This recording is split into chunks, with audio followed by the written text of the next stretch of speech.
Hello, hello.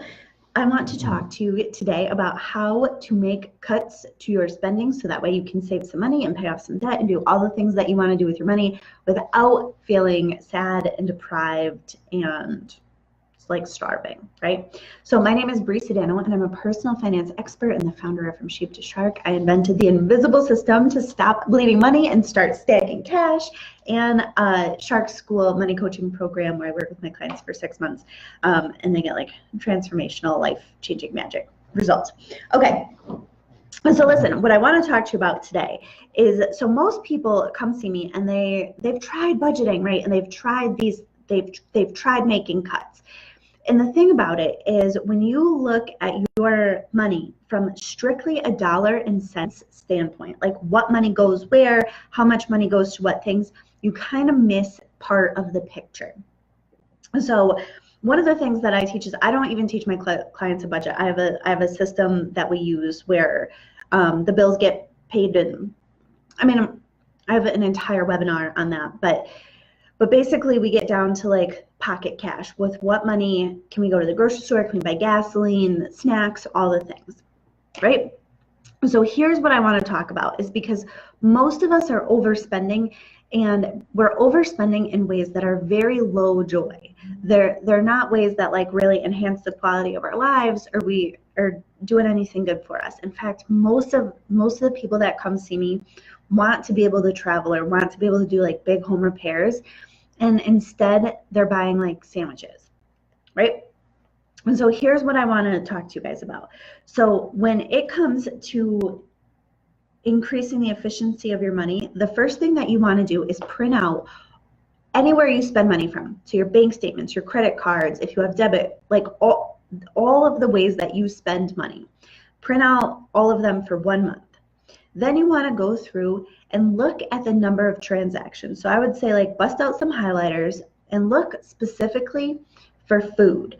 And you want to kind of think about food as two ways. Like, one is going to be grocery store, and the other one is going to be like going out. And even going out, there's a difference between like a convenience purchase and going out with your friends or your love, and it's like magical and wonderful, right?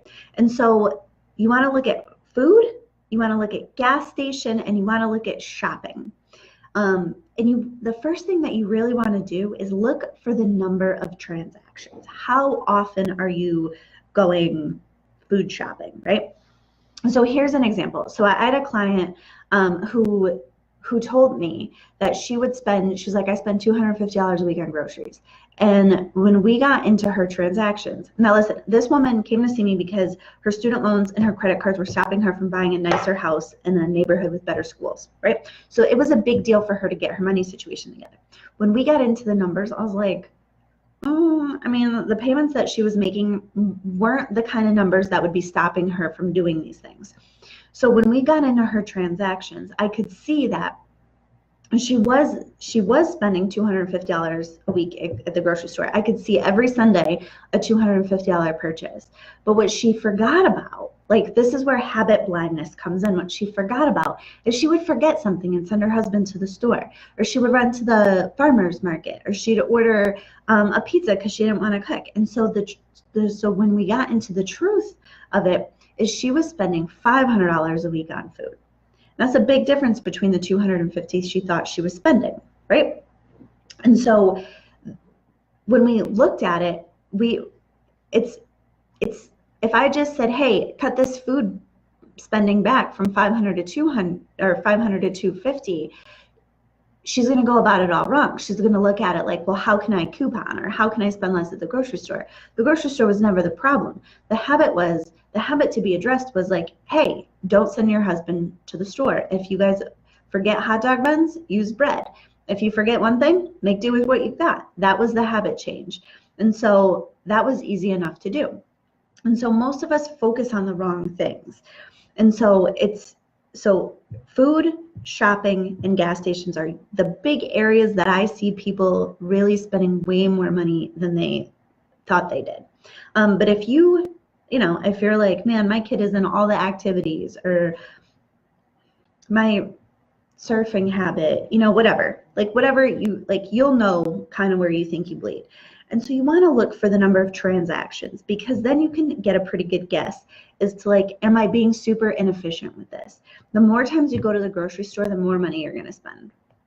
So this is like another little example, another client with food, because food is really one of the big areas where people bleed.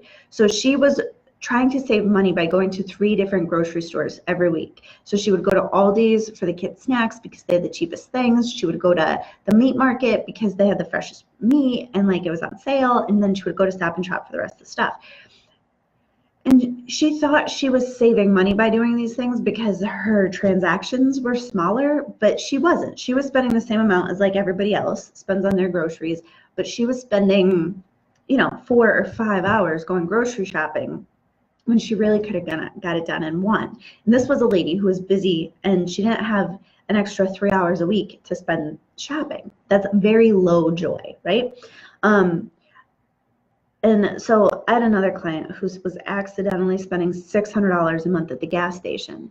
Like $600 a month at the gas station. I'm like, what are you even doing at the gas station for $600 a month? And I mean, this client also smoked cigarettes. And so some of it was there, but if you smoke cigarettes, instead of going to the gas station 30 times in a month and opening yourself up to 30 possible impulse transactions, it's never just a pack of smokes. It's a pack of smokes and a Red Bull, or a pack of smokes and a pack of gum, or a pack of smokes and a candy bar.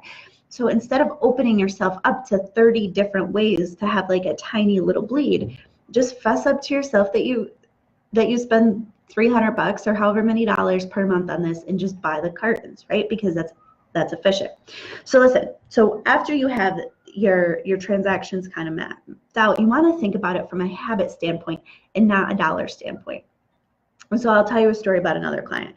So this woman, so she, when we looked at her food budget, she's single, she doesn't cook for anybody, so she's by herself, and so sometimes she doesn't want to cook for just herself, which makes sense, right? I mean, it makes sense. So I could see that she was buying like sometimes 3 meals out. And so it was a breakfast habit, a lunch habit, like a dinner or cocktails habit, and then a Saturday night type habit. And so we don't necessarily want to cut out the Saturday night habit. Like, I don't want to just indiscriminately say, hey, cut your food budget back from, whatever it was to whatever it could be. We want to look at it from a habit standpoint, like breakfast. Like, breakfast ended up being her lowest joy transactions, right? Because it was stressful for her to go. She would go through the drive-thru. Sometimes it would make her late. And so breakfast was an easy fix. So literally, like, part of her routine was breakfast and lunch was what we started working on first, because those 2 things were the lower joy.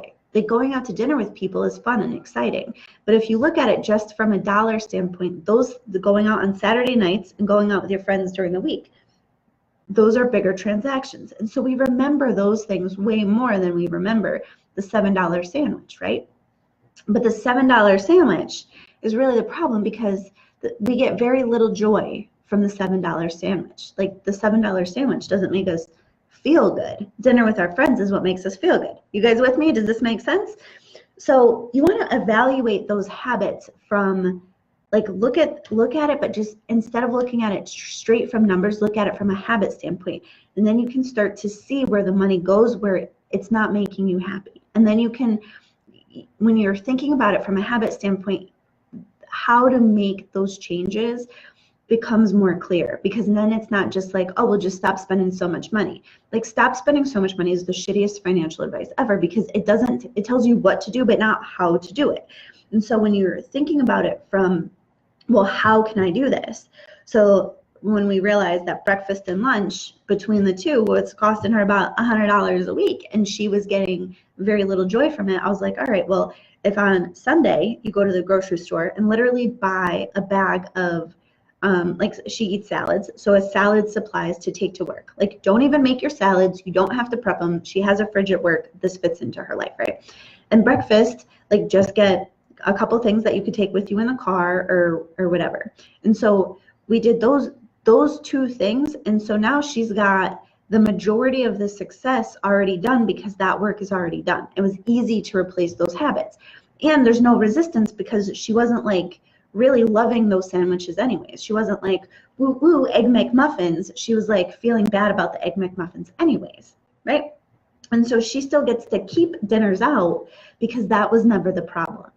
Altogether, the food was too much, but we got to keep the things that really mattered to her. I hope you guys are with me. Does this make sense? Give me like a little, I don't know, emoji or something if you're with me, if it makes sense. So when you're making cuts, you want to look for the level of joy and whether or not you can do things more efficiently.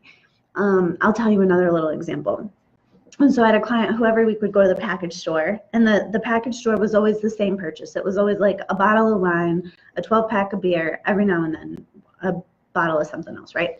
And so every single week, I could see the transactions. And so I was like, hey, listen, if you went to the package store once a month and it was like, I think she was spending like $40 to $50 a week, right? The grocery store, or the package store. And for those of you who are not New Englanders, that is a liquor store. And so she was going, and we just, instead of going 4 times in a month, we just allocated the money and she went once a month. And that saved her 3 trips. And she was able to she could either buy more or save money, because when you're buying it efficiently, stuff costs less. So instead of buying like, a 6-pack every week, she was buying a 30-pack for the month. Or do you make sense? And so these are the ways that if you're trying to save money, you want to do it. So again, you're going to print out all of the statements. You want to look at the number of transactions to start to cut back on the transactions before you necessarily worry about the dollar amounts. This is going to help you free up time. This is going to help you free up stress, and this is going to help you save money. Then when you're making cuts, you want to look at what habits are low joy transactions. What habits do you have that don't necessarily make you any happier for having done them? And so for some people, that's their coffee or whatever doesn't make you happy. You want to keep the stuff that you love, and you want to cut the stuff that's you're like, if I never had another cheap throw pillow from Target, my life would be okay. Like this is it. So we talked a lot about foods, but shopping is another area where people really bleed, because they, instead of going shopping once a month, they go shopping 2 or 3 times a week. And it's easy to ignore, a $12 or $20 or $32 purchase. Where if you just went and spent the money the one time, like it would register all the things that you got. It shows up differently in your brain. And then you want to evaluate what you're buying that makes you feel happy, like what you don't have any regret about, what the things that like make you feel good. And you want to keep those things and then get rid of the rest of the stuff that doesn't make you feel happy. So that is what I wanted to talk to you guys about today. So I am here for you. If you have any questions, you can send me a message on the messenger. Or whatever else. So if there's anything I could do, feel free to ask. That's it. All right. So have a super magical, wonderful day, everyone. Bye.